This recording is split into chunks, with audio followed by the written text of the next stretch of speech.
What you playing, man? What you hearing, man? What you rating, man? Vinyl owner. Vinyl boner. 2-hour drinking is on. Time to hear that song. Vinyl countdown. Vinyl countdown. Does that sound good right now? Yeah. I don't even own a webcam or microphone for my desktop. Well, I think we should take up a collection to start underwriting you, Bill, before we get the show underwritten.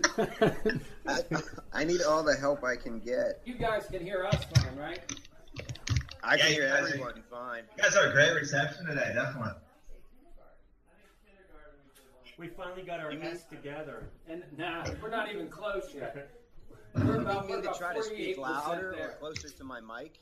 Countdown. Hey, look at this here. These are free passes to Journey right here. Ah, awesome.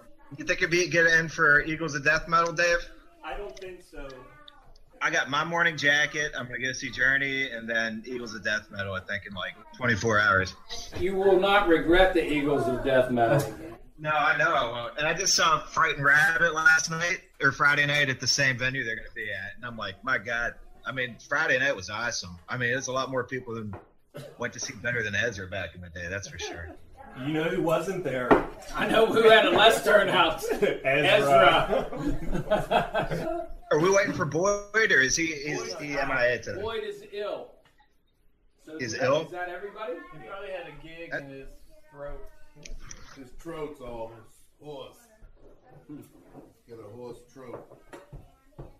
Oh, what's on the plate there, man? That looks. We need groceries, Chris. What you got there, man? Chipotle Jack. I've got some white chicken. cheddar and some. There's some bone chicken. That's the funniest thing I saw this weekend, man. This is vinyl bone. Vinyl boned chicken. Do R.E.M. first, and then we'll start over and do Pearl Jam. Pearl Jam. Or I'm sorry, Pearl, not Pearl Shit, Jam. I listened to Pearl Might as well be Pearl. Let's do Pearl Jam instead. All right, so Dave's hosting this first one, right? Okay, so we ready? Dave's the host. Figure out how your big opening intro. Knock our socks off. Knock it off, Dave. Get the listeners' attention in the first 10 seconds or go home. And you got to speak up. I don't have notes. I want to dedicate this number. I want to dedicate this number. The reason why I chose Lifes Rich Pageant is because it's the last record on vinyl that I actually remember buying. I know at one point that I've had it on CD, cassette, and vinyl. And I remember when Document came out, buying it on CD. So I believe it's the last record I bought on vinyl, and that's why I chose it. Oh, was I supposed to break it down? No, you break it down last because you have to tell us why we're wrong. Oh, who, me? Yeah. I thought you were going to. Oh, I'm sorry. I have the court now. I need to keep going. All right. You said your top 5. I'd say I got Document, Automatic, Automatic. Green and Murmur probably ahead You're of already it. in the listening booth. It's a good thing you picked Pearl. You put Automatic for the people. Here's what I get. Life's Rich Pageant. I didn't know this. It was recorded in Indiana. Yeah. It was recorded in Mellencamp Studio, which you can really hear. This is like R.E.M's like most Heartland album, I would say. You know, I'm not being short about it saying that or whatever, but it's definitely their last album where they went Heartland before they broadened out their sound like they did on Document. When you listen to this, you kind of transported back to Indiana in 1985. The first 4 songs on here are fantastic. I mean, do you guys have a favorite out of there? Cuyahoga. Cuyahoga's your favorite? Yeah, no, I do. I'll go ahead and that side 1 crushes it. I mean, just to open with Begin to Begin, and then it's a going downhill. It's just a barrel rolling downhill. It's awesome. The first time I remember seeing R.E.M., they opened with Begin to Begin. What's that place? What was that place? What was that place? Syria Moss? Yeah. Yeah, and they just tore it up. It was. I mean, and I know they're not considered one of the most heavy bands, but they came out and had a really jangly, rough sound. Live at least. Yeah, this first 4 songs on here is probably their best opening 4-pack on any of their albums, easily. I mean, even over Document, and I like Document a lot. Begin to Begin, I like Peter Buck's guitar in that. Sounds like he's summoning a snake out of a a pit or something like that.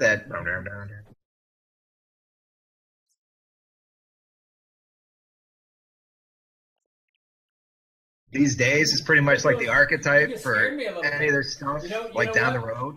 As far as up tempos my VB kind of tucked in a little bit right there because I got scared about a snake. Where's the snake at? Where's the snakes? Where's the snake?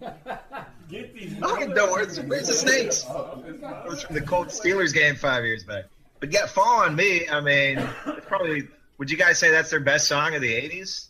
I mean, I've got fond memories with Scott and Boyd in the Metro with that song, and everybody would have to take a different part singing whenever they were driving around the Metro. It wasn't like your mixtape had one R.E.M. song on it. When you were driving around, you'd listen to The whole album. So everything kind of mixes together for me when I think about R.E.M. I might think of them as singles just because of eponymous. Some of the songs, you know what I mean? That's kind of like a singles collection. Scott introduced me to Lifes Rich Pageant in college because for me, the first thing I ever got was Document. But from Lifes Rich Pageant on through maybe Monster, like all those songs, you just put it on and listen to the whole album, and you can sing along to the whole freaking thing, which is awesome. So what's the word song? What hurt your VB? Underneath the Bunker. Underneath the Bunker and Flowers of Guatemala, I think are both. I thought Flowers of Guatemala was not as pretty as I remember it being. Charlie Gordon! I read somewhere that Michael Stipe was like a huge Beach Boys fan. Does that remind you of like with Smile? What's that album, Smile? Why are you smiling like that? I just like to smile. Smiling's my favorite. Does Flowers of Guatemala remind you of Smile any? Or I guess a little bit, just in the arrangement and stuff. But then again, I'm not a big Beach Boys type guy, so maybe that's why I'm not a big fan of Flowers of Guatemala. Charlie Gordon! And a 2-hour drinking drinking I went and took a piss in the pot every time Flowers of Guatemala came. 2-hour drinking is on. Because I had to get my Underneath the Bunker in there, and then it was like, all right. So the flowers were hydrated.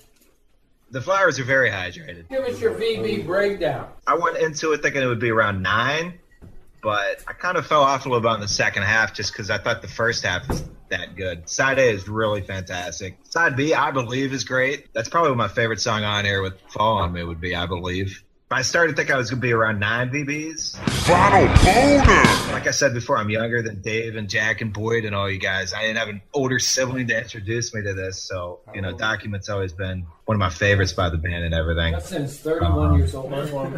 You're not 31. Oh, yeah, I wish. As far as VBs go, I give this a solid 8. Fair enough. Inspired by you, Dave, I took notes. I can't hear. He took up. some notes. Oh. So, okay, I was really excited by this pick.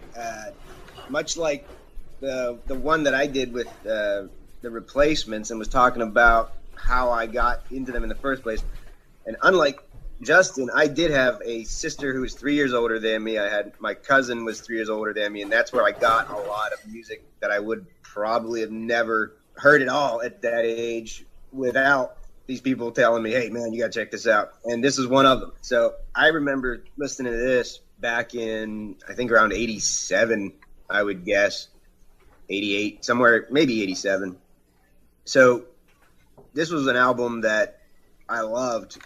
I had it on tape. Overall, I was kind of like Justin in thinking that this is one of my favorite albums right off. I thought it'd be a 9. And as I continued to go through it and listen to it over and over again, I found different flaws, things that I loved even more that I didn't appreciate as much when I was younger. Superman was a song I loved a lot as a kid, and now I really don't at all that much. I didn't know that it was a cover song until just like recently. So, the first... Yeah.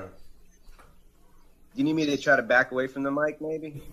I think your X on, X off data rate is a little bit too high. So if you could adjust your flow control button. I'll fix that right away. Just kidding. Or just reboot. That's fine. Carry on. Well, hopefully this won't be garbled, but I'm going to say it all anyway. I agree the first 4 songs of this are probably the best first 4 songs you're going to find on an R.E.M. album. Begin to Begin, I gave it like a 7.5. These Days, another great song, I gave it a 7. Fall on Me, I still love after all these years, and I still enjoy playing it over and over again, so I gave it an 8.5.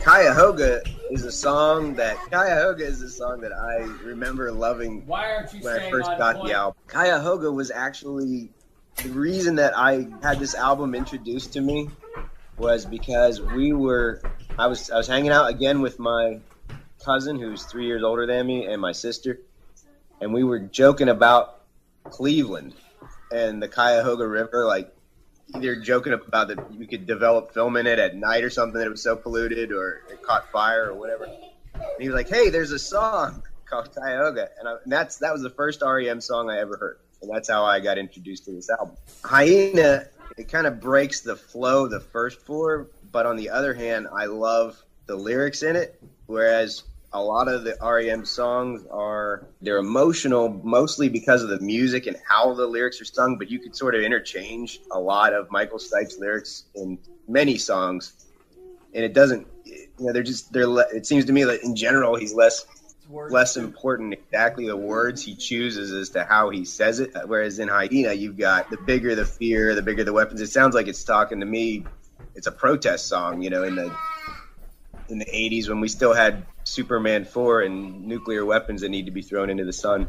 Underneath the Bunker and Flowers of Guatemala, I could do without, but I actually kind of enjoy Underneath the Bunker because the sound's kind of fun to me. But I gave both of those a 5. I Believe is a great song, and it would have been cool if you could just skip Flowers of Guatemala and start side 2 with I Believe. I give that one, I'm a sucker for the banjo, so you start off with some banjo and my ears prick up immediately. Strum that banjo. But yeah, I like that song a lot. That was another one of my favorites. It's probably my second favorite song on this album, and I remember just singing it a lot when I was a kid. What If We Give It Away? I gave it like a 7. Just a Touch and Swan H.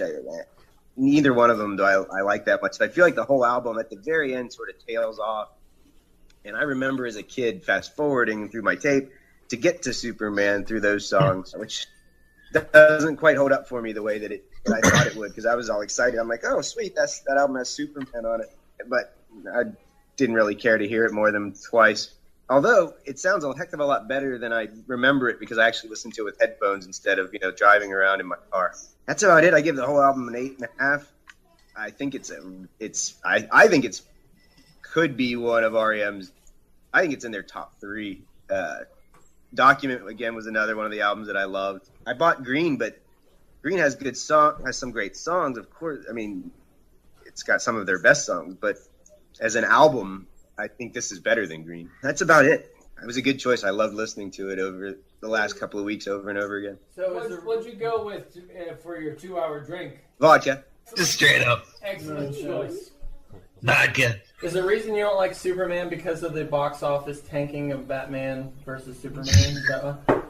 No, I haven't even seen it yet, so I'm going to reserve judgment, and I don't, for Pete's sake, and I'm not going to worry about that. I just remember really loving that song when I was younger, and then when I heard it again, it sounded so uneven. It sounded like a weird place for it to be on the album at the end. I couldn't quite fit it in my head. It's not the end of this album at all, man. Well, I've seen R.E.M. like many times during the 80s. They always played Superman, and it was just always like a fun song. And you like it's something like they probably played like at the frat house when they were in school. That's what it always seemed like to me. I mean, I don't know. Why don't you know? I wasn't. I wanted in-depth research into this. Yeah. Research. I think it might be because the whole album is like really heavy politically, like Bill was getting at. So maybe they just decided to throw on a nice light cover on the end. I thought that myself. I wondered if it was like their way of choosing a more upbeat, fun song to kind of, even though it's not about, the Superman isn't about fixing the world. It's just about this girl that he's trying to get with. And again, now that I know that it was a cover of a Clicks song, which I didn't know back then, it makes a little more sense to me. But they don't use their lyrics so overtly when it comes to the obvious political protest that they're making and saying, we need to change things. And yeah, but that's the only song where you could. But it's there. Scotty B. We got Scotty B here today. Scotty B's first time in the house. Long time listener, first time boner. His first time boners. Hours and hours of preparation for this. I've been listening to it and eating it and drinking it and sleeping it for weeks. Just kidding. No. So, I would say this album was probably my first. How does Joey feel about the banjo? What do you think about Superman? He's my favorite superhero. And what about your favorite song? How do you feel about Ben Affleck? Superman. My favorite song is Superman. This is probably not my first introduction in R.E.M, obviously, but I remember seeing a ridiculous video for "Can't Get There From Here" on I don't know if it was 120 minutes or just regular MTV or something like that, but it was a ridiculous video. But then this album came out, and "Follow Me," which has one of the coolest videos of all time. It's just the words, just pictures in the background there. But yeah, I mean, I would say my top 3 songs on this album. My favorite would probably be "I Believe," followed by "These Days," maybe "Swan Swan H," just because it's a little bit different from the other songs on the album. I don't know why they can't say hummingbird, why they can't spell out hummingbird in the title, but Because Stipe's all cryptic, man. it is. And I mean, back to the lyrics, like, I don't know if you ever sit down and read the lyrics, but you can't I don't know how anyone gets any meaning out of any Michael Stipe song. They're just it was just word soup, basically. It's all about the bonus. It is. The Michael Stipe's even out. I would give this album a solid 9 BBs. I would say my least favorite song on this album would probably be maybe "Just a Touch," and "Hyena" would probably be my 2. And I don't really even count "Underneath the Bunker" as a song, so I don't really want to rate it. That's how you get people's attention. You go into a bar and you play "Underneath the Bunker." I don't dislike "Flowers of Guatemala" Charlie Gordon. as maybe you do. I just think I think it has a great chorus, and that's basically the only saving grace for the song. How many BBs did you get, Scott? I'm packing a gun tonight. Vinyl boners. I'm packing my pistol. Vinyl boners. You know what I'm talking about, don't you, Pittsburgh? Vinyl boners. My Uzi of ooze. Vinyl boners. My How many vinyl boners did you get? I can't even count. Every year, how many has it provided? Not just this week. Scotty B. Scotty B, man. I can't even count. Chris, what do you got? Lifes Rich Pageant. What do you think? Let's hear the youth version. Yeah. So how old are you, Justin? I'm old. I'm 42. 43? Yeah, I'm 42. Sound like an old. You're older than Bill? Okay, I'm 41. So Okay. I'll be 42 in a couple of weeks. all right, so I will be officially the youngest by a little bit. I was never introduced to much R.E.M. I saw it on MTV is probably how I discovered it. As far as this album, I had heard some of these songs. I've never heard this album before, this assignment. I really liked it. I thought it was pretty good. Like, I agree with, the first 4 songs are just, really good, and then it sort of goes downhill a little bit. I can't say that I even know anybody that's ever had this album. It's interesting to see the different musical circles we've run in. Oak Glen, I suppose, wasn't quite as diverse musically as Weir High was. Yeah. I thought they listened to both country and western. Yeah, I really liked, Begin to Begin. Follow Me, obviously, is a great song. Cuyahoga was good. And I agree, Flowers of Guatemala, Under the Bunker, and sort of whatever. Overall, I'd say I give it 8 vinyl boners. All right. I can't see that I'd ever be like, I'm going to listen to this whole album again, but there's definitely certain songs that are in my rotation and in my favorites. That's what I got. All right. You boned it up. I did bone it up. You're like Sweet Sue. You're like Sweet Sue. I can't just bone soup. I come in, I Best bone, thing I've and I get it. On Life's Rich Pageant, I remember it was at a time where R.E.M. wasn't on the radio, and you listen to it, and then it starts off like that. You're just sitting in a room, and they put the record on, and you just hear that first 4, boom, boom, boom. That 4-song opener is just so powerful. To me, it always kind of went down at that point, and then you had to flip the record to go to have to flip the record after listening to Underneath the Bunker. The Kooky, yeah, the Kooky side Oh A. man, I wonder. And then Flowers, I could never get around being only like a year and a half removed from Flowers for Algernon. My name is Charlie Gordon, and I live in a room, and I got no sister and no dog, and I am stupid. So that one was always stuck in my head, that it was about Charlie from Flowers for Algernon and Charlie Gordon. Charlie Gordon! And his super genius formula. I don't feel no smarter. And then his failure later when it went away. And it wasn't about that, apparently. That's why I don't like that song, because it didn't match what I wanted it to in my brain, even though I had never communicated that idea to them. I think later, though, they did the Charlie with Shiny Happy People. I think that is, if you match that up with Flowers for Algernon stage play, matches perfectly. When do you start? You got to start at the right minute. You got to start at when Charlie gets his first vinyl boner against his teacher. Vinyl boner! You know what I'm talking about, don't you, Pittsburgh? My 6-shooter of sex. And then it matches perfectly. Sweet Swan, again, I went ahead and put my own meaning into it at the time. So it was about the White Swan Park over near the old golf course. And I had gone there a whole bunch of times as a kid. So I just figured it was about that because my world was so small. It was. It was He just found this out, yeah. It was about the closure of White Swan Park over near Scouts. And again, apparently not. But it didn't stop me from liking that song and still thinking of White Swan Park every time. And then I liked Superman until Bill just broke the news to me today that it's a cover song. And now I don't like it anymore. Yeah. So I'm sorry.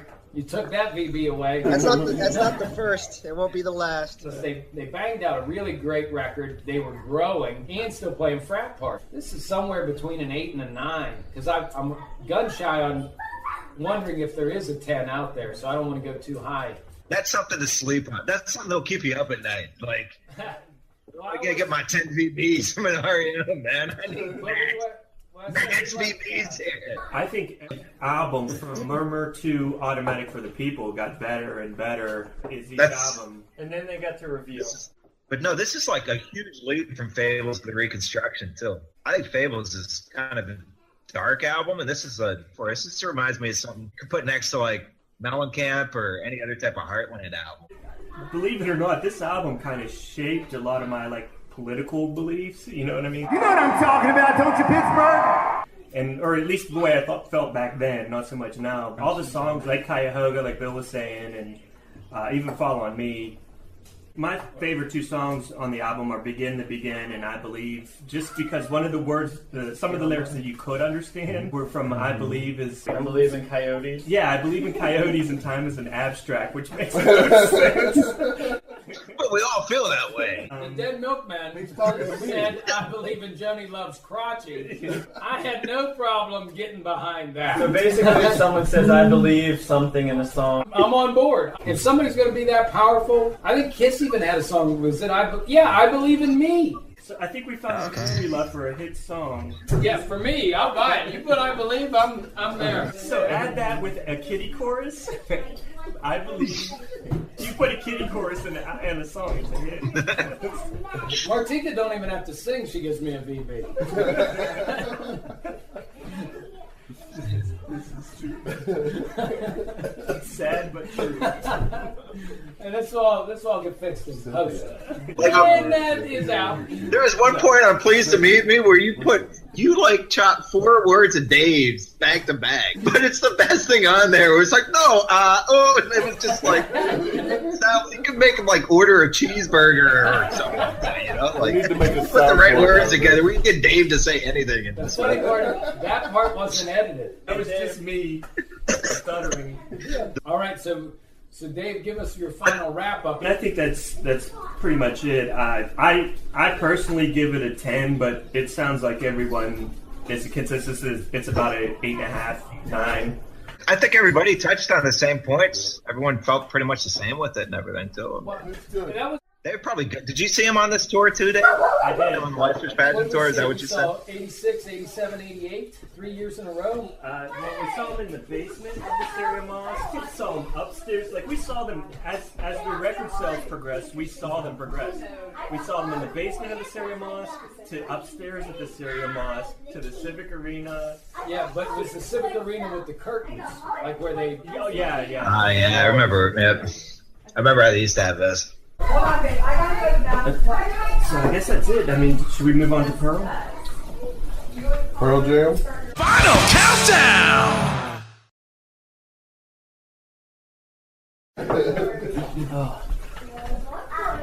You decided? Yeah, and super duper spicy.